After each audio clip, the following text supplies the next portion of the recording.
Bienvenidos a esta clase de pediatría acerca del crecimiento y el desarrollo. Va a ser importante aprender este tema con casos clínicos que nos ayuden a aprender cómo se hace la evaluación del crecimiento y la evaluación del desarrollo infantil. Esta presentación va a abordar principalmente la aplicación de las tablas de la OMS como la estrategia del cuidado del crecimiento y desarrollo infantil de la UNICEF. Soy la doctora Viviana Salazar Cuba, soy miembro de la Cátedra de Pediatría de la Universidad Mayor de San Andrés. En este QR puedes acceder al tema de crecimiento y desarrollo en pediatría en extenso en versión PDF. En este documento vas a poder estudiar todo lo que refiere a la parte teórica del tema. La clase teórica y esta grabación está ahora principalmente dirigida a que tú puedas aplicar e interpretar las curvas de crecimiento de la OMS. O sea, las competencias 3, la competencia 4, la competencia 5. Las otras competencias serán importantes que tú las desarrolles a través de la técnica de estudio que te recomiendo. Puedes hacer lectura, esquemas o mapas conceptuales, revisar esta presentación varias veces hasta que entiendas cómo se resuelven los casos clínicos. Ejercita con casos reales cuando estés haciendo tu práctica y la mejor forma de aprender es si tú repasas esto y enseñas a tus compañeros. La definición de crecimiento no es lo mismo que el desarrollo y el crecimiento está principalmente relacionado al incremento de mediciones antropométricas. Crecer significa aumentar el número de células o el crecimiento de estas células por hipertrofia. Por tanto, gran parte de la evaluación del crecimiento tiene que ver con la antropometría. ¿Por qué evaluamos el crecimiento? Porque los niños tienen esta característica fundamental como parte de su fisiología. Y el crecimiento humano ha sido ampliamente estudiado por varias instancias.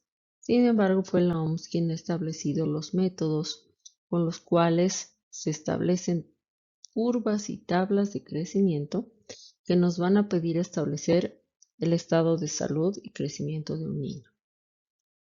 El crecimiento de por sí solo sigue siendo un indicador de salud y un crecimiento y desarrollo integral seguramente acompañará a una infancia saludable. La antropometría es una ciencia y vas a encontrar en el texto todas las formas de cómo realizarla y la técnica de manera correcta. Por tanto, revisa esa parte del documento para que sepas a qué parámetros nos referimos.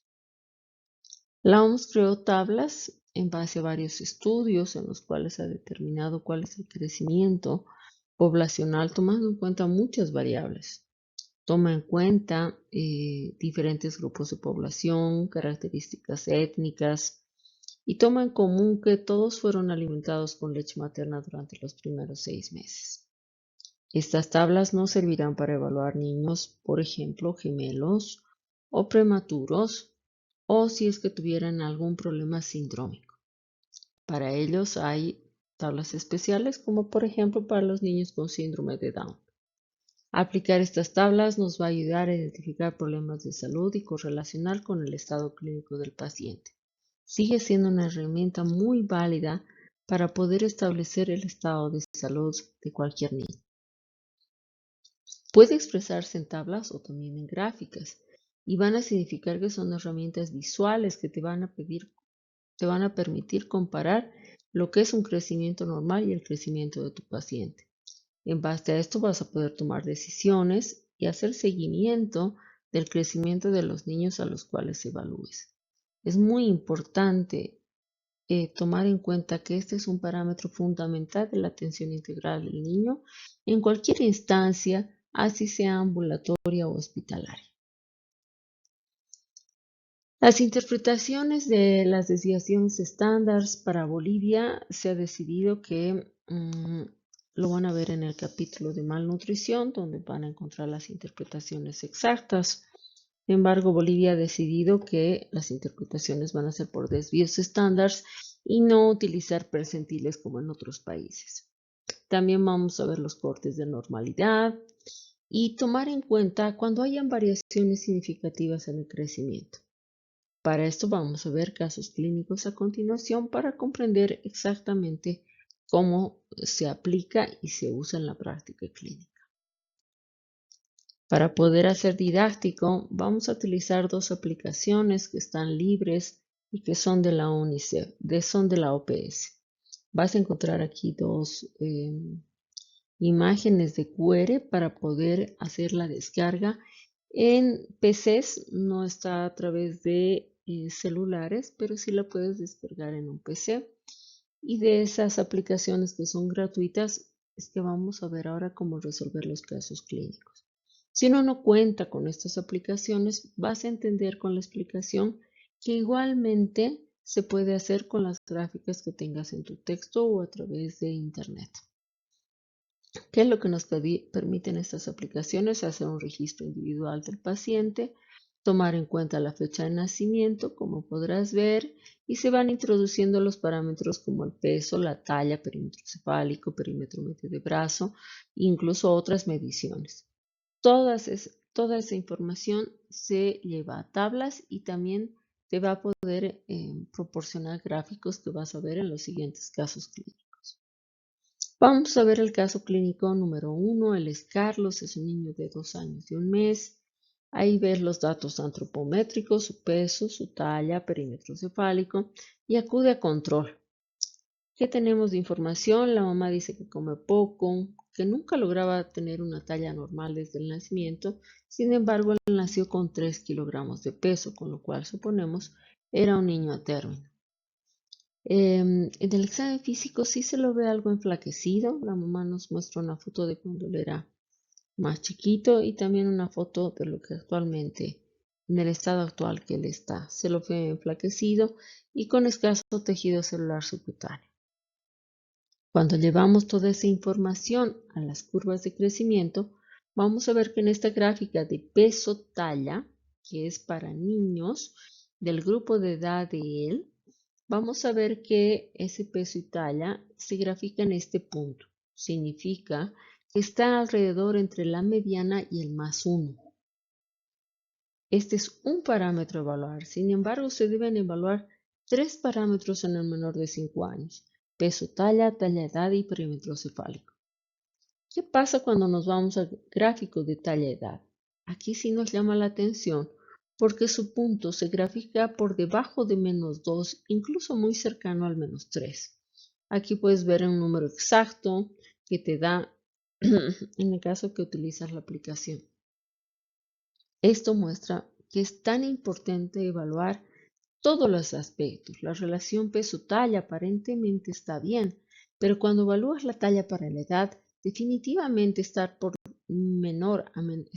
debajo de menor a -2 demuestra que este niño tiene un problema en su crecimiento. También podemos ver el perímetro cefálico y el perímetro cefálico tiene cortes igual de normalidad entre +2 y -2. Es decir, todo lo que coincida entre estas dos líneas será considerado normal. Sin embargo, tu paciente tiene un valor de menos de -2, acercándose a -3 desvíos estándar para lo que es perímetro cefálico edad. ¿Cómo interpreto y cómo resuelvo el caso clínico? Evalúo los 3 indicadores, pongo los parámetros en desvíos estándar, correlaciono con el examen físico del niño. Evidentemente, si se lo veía enflaquecido, aparentaba pequeño. Cuando le llevo los gráficos, evidentemente puedo verificar que esa impresión es correcta. Tengo el antecedente que come poco y que siempre tuvo talla baja desde el nacimiento. Esto sí nos debe llamar la atención. Un niño con talla baja solamente pudiera ser un niño desnutrido crónico. Sin embargo, en este caso, él también se acompaña de microcefalia. Con estas características, estamos obligados en talla baja a descartar patologías que pueden asociarse. ¿Cuáles pudieran ser? Una cardiopatía congénita, puede ser un paciente nefrópata crónico, pudiera ser algún niño con algún síndrome, Evidentemente no hay datos para síndrome de Down, pero existen muchos otros síndromes que pueden acompañarse de talla baja y microcefalia. Este es un caso, por ejemplo, para ser referido a una instancia superior donde sí puedan hacer evaluaciones endocrinológicas, cardiológicas y otros estudios para encontrar la causa de la talla baja. Si no hubiera habido microcefalia, la opción sí podría haber sido nutricional. Un niño que no comía desde muy pequeño, que no haya tenido una buena alimentación. Al juntarse con microcefalia y además con los antecedentes de siempre haber tenido talla baja, nos lleva a correlacionar con un problema crónico. Esa es la forma de cómo asociar y correlacionar con la clínica. Vamos con el caso número 2. En este caso, Juan tiene 14 años y vamos a ver cómo está su peso y su talla en las gráficas. ¿Sí? Él ha dejado de hacer actividad física hace 2 años, no tiene amigos y acude porque se enfermó y le identificaron colecistitis aguda litiásica. Vive con los abuelos y no existe un control de lo que él realmente come. Cuando vemos la gráfica de su peso y su talla, aquí podemos ver que este niño tiene aproximadamente como unos 55 centímetros de talla y tiene una edad en meses, que correlacionando con ambas, lo que sería longitud para la edad, porque en este caso, al ser mayor de 5 años, ese es el parámetro que corresponde, se encuentra entre más y menos 2. Significa que él está en este parámetro dentro de lo normal.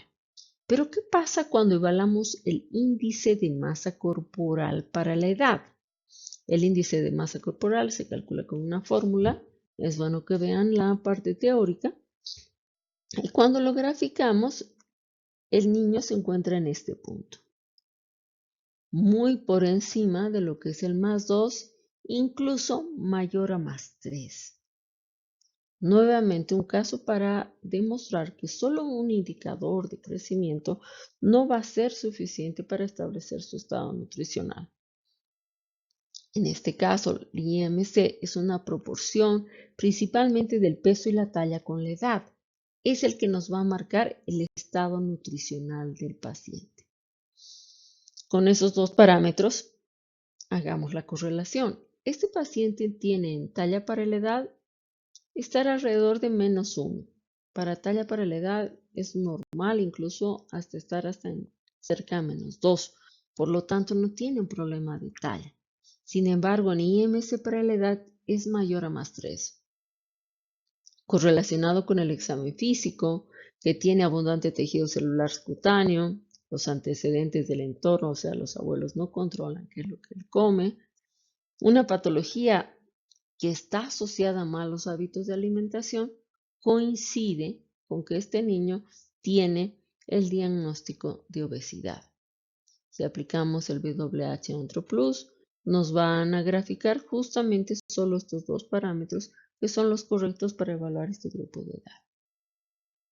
Este es un nuevo caso de la importancia de la correlación antropométrica con los datos clínicos y patología del paciente. Finalmente veamos el caso clínico 3. Ella es Flora, una niña que viene constantemente a sus controles médicos, pero los padres están un poco preocupados sobre su crecimiento. Ha tenido un cambio muy intenso en los últimos controles. Para eso ellos traen un carnet de salud infantil con una curva de crecimiento que verás en la siguiente gráfica. ¿Qué antecedente tenemos? Según la madre, la niña informaba mucho los primeros años, pero actualmente ya completó vacunas y la mamá, preocupada de esas enfermedades, comenzó a ofrecer alimentos en gran cantidad y muy frecuentemente. Vamos a ver que el rol de la familia es muy importante para entender por qué un niño de corta edad tiene problemas de malnutrición. Ellos son dependientes del cuidado de los padres. Para este caso, esta es una gráfica peso-longitud para una niña, pero tenemos varios puntos graficados, significa que varios controles. Si unimos con una línea todos esos controles, esta es una curva de crecimiento. En general, la curva de crecimiento ascendente puede significar ser algo bueno. Sin embargo, encontrarás en el texto la interpretación de la curva de crecimiento como si es apropiada o inapropiada. En este caso, es inapropiada por estos criterios. Por ejemplo, la mamá decía que enfermaba mucho. Evidentemente, aquí tiene controles en los que estaba por debajo de la mediana, incluso por debajo de -1. Probablemente la niña sanó, la mamá comenzó a dar copiosamente alimentos y vean cómo la curva de crecimiento traspasa el canal de crecimiento que podía haber tenido esta niña. Cruza la mediana y pasa a una línea superior por encima de +1. Esa es una característica de crecimiento inapropiado. Qué importante hubiera sido poder analizar en este momento a la niña y poder intervenir. Sin embargo, no se hizo ninguna intervención. La madre continuó dando alimentos copiosamente y ya la niña traspasa el valor de -1 y se acerca al valor de +2. En algún momento incluso llegó a tener +3, lo cual demuestra datos de malnutrición con sobrepeso y obesidad. A los papás les preocupa y si vienen a control y ya la niña se ha establecido en un canal de crecimiento que, a pesar de que en esta etapa mantiene un canal de crecimiento, está por fuera de los rangos de normalidad que son entre +1 y -1. Con todo esto podríamos concluir que el crecimiento de la niña es inapropiado. ¿En qué momento hubiera sido importante identificarlo? Acá. Sin embargo, ahora tenemos una niña con sobrepeso que requiere de consejería nutricional, actividad física para poder abordar un problema de salud pública como es el sobrepeso y la obesidad infantil. Aquí tenemos cómo resolver el caso, tenemos toda la información y evidentemente el sobrepeso y crecimiento inapropiado requerirá el apoyo multidisciplinario de medicina, nutrición y el entorno familiar favorable. Es bueno reconocer que también existen características de crecimiento especial durante la pubertad. Ahí tienes un gráfico que diferencia, por ejemplo, la composición corporal en el caso de las mujeres y de los varones, mostrando diferentes siluetas, como también el cambio que va a haber en la talla con un crecimiento acelerado alrededor de los 11 años y medio en el caso de las mujeres y alrededor de los 13 años y medio en el caso de los varones. Características que los van a ir tipificando como mujeres y varones correspondientemente. Con estos casos clínicos has podido entender que las tablas de la OMS nos monitorean el crecimiento humano, que nos permiten comparar los estándares de la OMS con el crecimiento de tu paciente. Es muy importante que el personal de salud sepa utilizar estos gráficos y tablas correctamente para dar la información a los pacientes y no hacer valoraciones subjetivas del estado nutricional. Es importante que identifique los problemas de crecimiento, tanto la malnutrición como sea la desnutrición o la obesidad son problemas de salud pública que pueden ser prevenibles y tratables. Las tablas de la OMS siguen siendo herramientas muy prácticas para poder hacer la evaluación del crecimiento. ¿Qué intervenciones tempranas podemos hacer? Todo depende de los factores de riesgo identificados en la anamnesis y examen físico del paciente. Realiza intervenciones tempranas ni bien identifiques el problema del crecimiento. Cuando actúas oportunamente, mejora el pronóstico y se resuelven las posibles complicaciones. Es importante el entorno familiar. Los niños se alimentan porque un adulto les provee los alimentos apropiados o inapropiados. El abordaje siempre debe ser integral, tanto en malnutrición, en niños desnutridos que requieren un soporte nutricional, pero además de estimulación para el desarrollo, o como los niños que tienen obesidad que requieren manejo nutricional, un entorno familiar y actividad física. Los roles de los profesionales en salud en ambos extremos son muy importantes. El personal de salud debe estar capacitado y debe trabajar en equipo en un entorno que le permita hacer el la evaluación del crecimiento en todos los niños que atiendan tanto en consulta como en hospitalización. Comunicar a las familias el estado del crecimiento es tan importante como la educación a los padres por la importancia que se requiere en el apoyo de la familia para mantener un crecimiento apropiado. Veamos ahora lo que es y en qué consiste la estrategia de cuidado para el desarrollo infantil de la UNICEF. Como país, Bolivia ha decidido aplicar esta estrategia porque tiene varios beneficios tanto a corto como a largo plazo. La UNICEF ha incluido y ha modificado los hitos del desarrollo y dar principalmente recomendaciones en la estimulación temprana. El desarrollo infantil se refiere a muchos cambios que no solamente son físicos, sino también cognitivos, de lenguaje y emocionales. Es muy integral el abordaje del desarrollo infantil. Esta etapa en la cual el cerebro se desarrolla es muy importante que sea evaluada y que reciba la estimulación suficiente. Para esto, el rol de los llamados cuidadores, que pudieran ser padres, abuelos, son fundamentales para garantizar este entorno favorable. El cuidado para el desarrollo infantil de la UNICEF tiene varias áreas, pero la intervención es eficiente cuando se aplica de manera temprana, promociona el bienestar y hace que los niños tengan mejores oportunidades de aprendizaje. Por tanto, la evaluación del desarrollo siempre es integral. ¿Qué componentes tiene esta estrategia? La estimulación temprana, vamos a ver en detalle en láminas finales de esta presentación. ¿Cómo tú como médico general puedes promover la estimulación temprana? Esto no es algo específico de una fisioterapeuta o de un psicólogo. Esto es parte de la formación de un médico. Un niño con capacidades del desarrollo normales será un adulto que produce, será un adulto que participa de la comunidad. Este es un bien y común a largo plazo. Las evaluaciones deben ser sensibles, significa que la evaluación del desarrollo tiene que principalmente llevar a la identificación de signos de peligro, debe acompañar al desarrollo infantil, debe hacer que participe la familia en la evaluación del desarrollo, entienda las limitaciones que puede tener el niño o todos los potenciales que pudiera tener a su favor. Las interacciones para la estimulación deben ser diarias con los cuidadores, con dos acciones específicas, el juego y la conversación. Los padres deben entender que el jugar es la mejor herramienta para la estimulación temprana y que la conversación genera lazos emocionales, sociales y que promueven el desarrollo infantil. Todo lo que se haga en esta etapa será una inversión a futuro.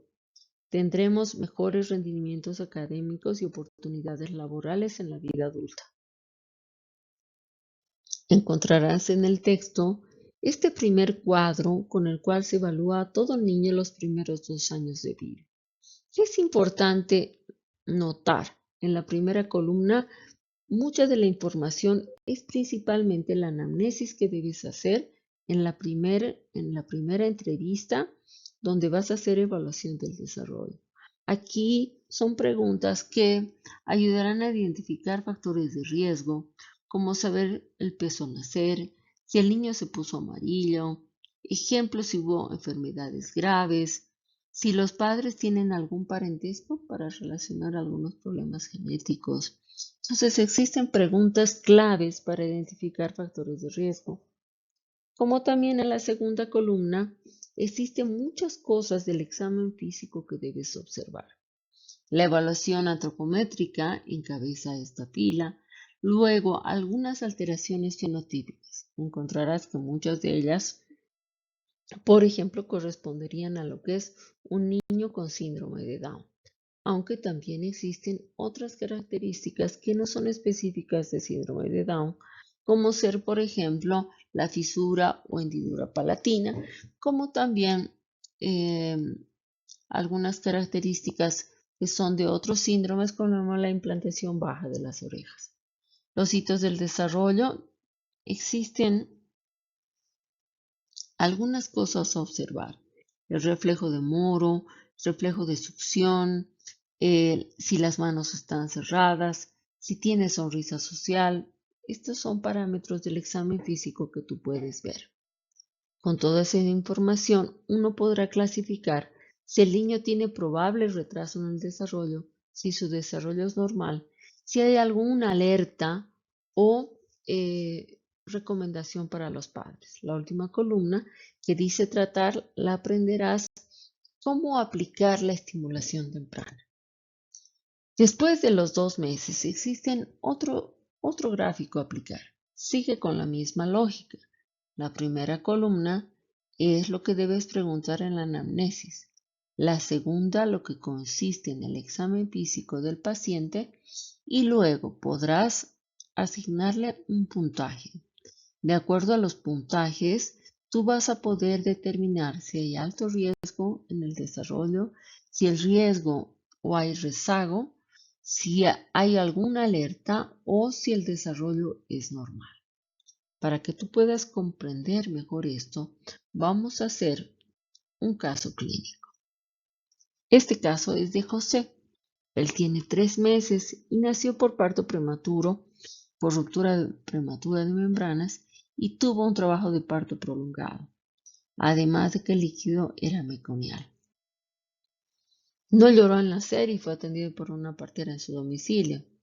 Por tanto, no tenemos algunos datos acerca de su peso o su talla al nacer exactamente, pero fue cuidado por su madre y después de lactar muy poco, 3 días, luego recién comenzó a alimentarse con algo de dificultad para tragar.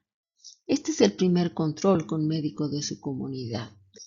Cuando tú lo evalúas físicamente, este niño no sostiene la cabeza, ambas manos permanecen empuñadas, se asusta con los ruidos y cuando comienza a llorar es muy difícil consolarlo. Succiona evidentemente del seno materno, pero en algunos momentos tiene alguna sensación de ahogo o de atoramiento. Tú verás que estas son las tablas para poder evaluar el desarrollo. ¿Qué es en lo que debes fijarte? Tu paciente tiene 3 meses, es decir, estos son los hitos del desarrollo que debe cumplir en la misma fila, tanto en motor gruesa, motor fina, socioemocional, comunicación y lenguaje, y también en el área cognitiva. Por tanto, son 5 parámetros a evaluar. Cuando hacemos la maniobra de ponerlo boca abajo, el niño no levanta la cabeza. Por lo tanto, no puedo darle este puntaje. Vuelvo a evaluar más abajo. El niño eleva la cabeza a 45 grados. No. El niño definitivamente cuando está boca abajo apenas sostiene la cabeza o no la sostiene. Eso hace de que más o menos en el área motor corresponda a 1 mes. Cuando vamos a evaluar la motora fina, junta las manos simultáneamente, pues no lo hace. Por lo tanto, debo descender hasta encontrar lo que el niño sí demuestra. Él tiene las manos que continúan cerradas y las tiene apretadas. Este hito nuevamente corresponde entre 1 mes a 2 meses. Cuando evaluamos la parte socioemocional, el niño apenas fija la mirada y tampoco presta atención a la madre, pero, por ejemplo, sí se sobresalta a ruidos fuertes. Entonces, en este punto de socioemocional tiene el puntaje más bajo, y en el caso de cognitivo sí se asusta ante sonidos fuertes. En comunicación y lenguaje, el paciente succiona vagamente o lo está empezando a hacer un poco mejor. Desde ningún punto de vista, él no emite ningún sonido, por lo que no le puedo dar el puntaje que corresponde a una edad superior, y mucho menos que dice agu o hace este tipo de ruidos. Como verás, después de marcar los puntos y trazar la línea, lo más llamativo es que ninguno de los hitos del desarrollo corresponde a la edad cronológica. Tampoco muestra algo cercano a su edad, como para que esto pudiera resolverse solo con estimulación. Muestra datos tan profundos como en el área socioemocional, y este caso calificaría como 0 porque no logra ninguno de los hitos del desarrollo para su edad. Este es un niño con factores de alto riesgo para el desarrollo. Y si lo correlacionas con la clínica, evidentemente, nació en casa, no lloró, lo atendió una partera, sigue mostrando datos de daño neurológico, succiona, pero se atraganta porque no tiene una buena coordinación entre la succión y la respiración. Este es un caso que debe ser referido a un centro de salud de mayor complejidad. Este paciente no mejorará tan pronto solamente con estimulación en el hogar. Requiere ser evaluado por mayores especialistas y tratar de recuperar este tiempo. Aún tiene 3 meses y su cerebro podría mejorar muchas de estas aptitudes con estimulación. ¿Por qué hipotéticamente pudiera la parte socioemocional ser la parte más baja? Normalmente lo que dijo la mamá es de que se sobresalta con ruidos y es difícil de consolar. Es probable que al niño lo tengan envuelto y en silencio y que nadie se comunique con él para que justamente no llore. Sin embargo, esta actitud de los padres es la que conlleva a que no exista un buen estímulo para que este niño conecte la mirada y tenga una relación socioemocional más productiva. Los signos de peligro a los 3 meses es un parámetro muy importante evaluar. No deberíamos pasar de esa edad para poder identificar problemas del desarrollo.